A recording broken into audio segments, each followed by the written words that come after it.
Welcome to the channel guys. कैसे हैं आप लोग? आशा करता हूँ आप लोग अच्छे होंगे। सो फ्रेंड्स, एक नए एसएमई आईपीओ का नोटिफिकेशन आया है। इस वीडियो के अंदर हम जानेंगे उसी एसएमई आईपीओ के बारे में, जानेंगे कंपनी की डिटेल्स के बारे में, आईपीओ की डिटेल्स के बारे में, क्या आईपीओ का करंट ग्रे मार्केट प्रीमियम चल रहा है, सारा कुछ जानेंगे फ्रेंड्स इस वीडियो के अंदर।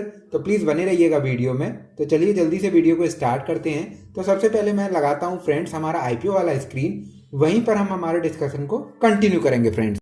सो फ्रेंड्स, ये हम लोग आ गए हमारे आईपीओ वाले स्क्रीन पे। बात करें आईपीओ के नाम की, तो आईपीओ का नाम है बालाजी फोस्फेट्स लिमिटेड। एक एसएमई आईपीओ है फ्रेंड्स। ये आईपीओ ओपन होगा 28 फरवरी को, क्लोज होगा 4 मार्च के दिन।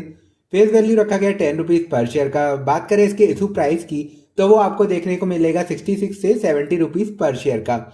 लॉट साइज रहेगा 200 शेयर्स का। बात करें आईपीओ के टोटल इशू साइज की, तो वो हमें देखने को मिलेगा 50 करोड़ 11 लाख का, और जिसमें से 41 करोड़ 58 लैक्स का फ्रेश इशू है और 8 करोड़ 53 लैक्स का ऑफर फॉर सेल है। एनएससी एसईएमई पे आपको इस आईपीओ की लिस्टिंग होते हुए देखने को मिलेगी फ्रेंड्स। अब जानते हैं अदर इंपॉर्टेंट डेट्स के बारे में। बात करें सबसे पहले अलॉटमेंट डेट की, यानी कि अगर आपने आईपीओ में अप्लाई किया है तो आपको अलॉटमेंट मिला या नहीं मिला ये पता चलेगा 5 मार्च के दिन। और अगर आपको नहीं मिला है अलॉटमेंट तो आपका पैसा रिफंड हो जाएगा 6 मार्च को। वहीं पर अगर मिल गया है तो आपके डीमेट अकाउंट में भी शेयर 6 मार्च के दिन क्रेडिट होते हुए आपको देखने को मिलेंगे। बात करें लिस्टिंग डेट की, तो उसको रखा गया 7 मार्च 2025। अब जान लेते हैं किस कैटेगरी में कितना परसेंट रिजर्वेशन रखा गया है। तो सबसे पहले क्यूआईबी कैटेगरी की बात करते हैं, तो उसमें 30% का रिजर्वेशन रखा गया है। वहीं पर रिटेल कैटेगरी में 40% का और एचएनआई कैटेगरी में 30% का रिजर्वेशन रखा गया है फ्रेंड्स। बात करें रिटेल कैटेगरी की, अगर आपको रिटेल कैटेगरी में एप्लीकेशन लगानी है तो आपको मिनिमम 1 लॉट की एप्लीकेशन लगानी पड़ेगी, जिसकी वैल्यू होगी 1,40,000 रुपीज़। वहीं पर अगर आपको एचएनआई कैटेगरी में एप्लीकेशन लगानी है तो उसके लिए आपको मिनिमम 2 लॉट्स की एप्लीकेशन लगानी पड़ेगी, जिसकी वैल्यू होगी 2,80,000 रुपीज़। अब जान लेते हैं प्रमोटर की होल्डिंग के बारे में। तो प्री आईपीओ जो प्रमोटर के पास होल्डिंग है वो है 100% की, यानी कि पूरी की पूरी होल्डिंग प्रमोटर के पास ही है। और आफ्टर द इशू ये घटकर हो जाएगी 69.90% की। अब फ्रेंड जान लेते हैं कंपनी के बारे में। बहुत जान लिया हमने आईपीओ की डिटेल्स, अब जानते हैं कंपनी के बारे में। तो बेसिकली ये जो कंपनी है बालाजी फोस्फेट्स, इसका इनकॉर्पोरेशन हुआ था 1996 के अंदर। और बेसिकली ये फर्टिलाइजर मैन्युफैक्चरिंग का काम करती है, जो कि इंक्लूड करता है एनपीके सिंगल सुपर फोस्फेट्स, है ना। NPK nitrogen potassium and phosphorus को कहते हैं फ्रेंड्स। ये लोग जो उर्वरक क्षमता होती है हमारी धरती की उसको बढ़ाता है, जिससे प्रोडक्शन जो होता है अच्छे से और ज्यादा होता है, ज्यादा मात्रा में होता है ना। मिक्स्ड फर्टिलाइजर भी बनाती है, जिंक सल्फाइड बनाती है।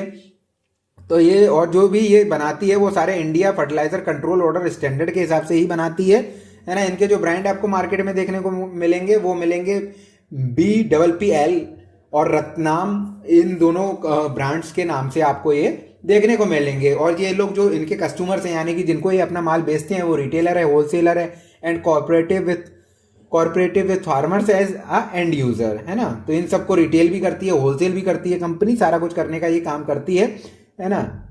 और बात करें ये कहाँ कहाँ किस किस रीजन में सप्लाई करती है, तो मध्य प्रदेश, छत्तीसगढ़, महाराष्ट्र, आंध्र प्रदेश एंड तेलंगाना, ये सारे एरिया में ये अपना प्रोडक्ट सेल करने का काम करती है।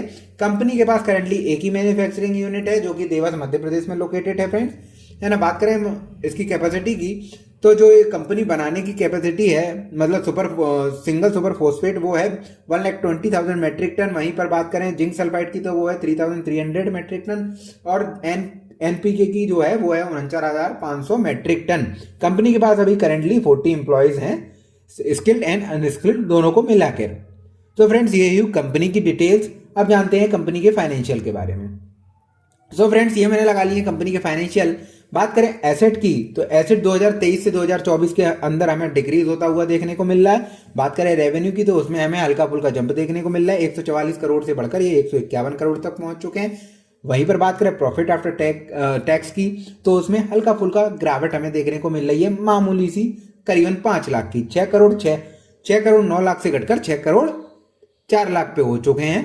तो स्टेगनेंट है प्रॉफिट भी और रेवेन्यू भी, ऐसा कोई विशेष जंप देखने को नहीं मिल रहा है। बात करें टोटल बोरोइंग्स की, तो वो कंपनी के पास करंट ईयर में देखने को मिल रही है 35 करोड़ 58 लाख की, है ना फ्रेंड्स। तो जो भी इसके प्रॉफिट और रेवेन्यू डिपार्टमेंट है वो स्टेगनेंट है, ऐसा कुछ भी इसमें ज़्यादा हाई फाई ग्रोथ होते हुए नहीं दिख रहा है। वहीं पर जाने करंट ईयर सिंगल क्वार्टर की, यानी कि Q1 की, तो जो प्रॉफिट है वो 4 करोड़ 15 लाख होते हुए हमें देखने को मिल रहा है फ्रेंड्स। जो कि लास्ट ईयर पूरे साल में 6 करोड़ हुआ था। अगर इस पेज से चलेंगे तो लास्ट ईयर को 100% बीट करते हुए हमें ये कंपनी देखने को मिलेगी। अब जानते हैं अदर केपीआई इंडिकेटर्स के बारे में। तो सबसे पहले जानते हैं डेट टू इक्विटी रेशियो के बारे में, तो वो है 0.95 का। वहीं पर प्राइस टू बुक वैल्यू जो इस कंपनी का है वो है 3.57 का। बात करें पी रेशियो की तो वो करेंटली प्री आईपीओ जो है वो है 20.67 का, और आफ्टर द आईपीओ ये घटकर हो जाएगा 16.72 का। सो फ्रेंड्स अब डालते हैं एक बार जीएमपी पे नजर। तो फ्रेंड्स ये मैंने लगा लिया जीएमपी वाला पेज। बात करें करंट जीएमपी की तो आईपीओ के जीएमपी में अभी हमें ट्रेड होता हुआ नहीं देखने को मिल रहा है। 22 तारीख को नोटिफिकेशन आया था और आज 25 तारीख है, पर अभी तक भी इस आईपीओ में कोई भी, इस आईपीओ के ग्रे मार्केट प्रीमियम में हमें कोई भी हलचल होते हुए नहीं देखने को मिल रही है फ्रेंड। उसका सीधा सीधा कारण अभी हमने जाना इसके रेवेन्यू वाले पेज में, जैसा कि रेवेन्यू इसका स्टैग्नेंट है, प्रॉफिट आफ्टर टैक्स भी स्टैग्नेंट है। तो ये तो हुई जीएमपी की बात फ्रेंड्स। अब जानते हैं और आते हैं हमारे फाइनल क्वेश्चन पे कि आईपीओ में हमें अप्लाई करना चाहिए या नहीं करना चाहिए।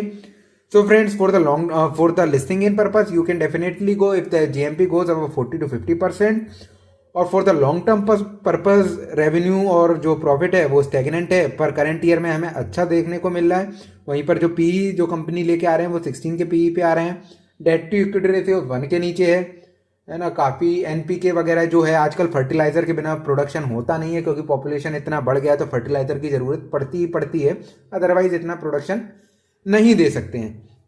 और जो इसका प्राइस टू बुक वैल्यू वो 3.5 के आसपास का है, तो वो भी अच्छा है।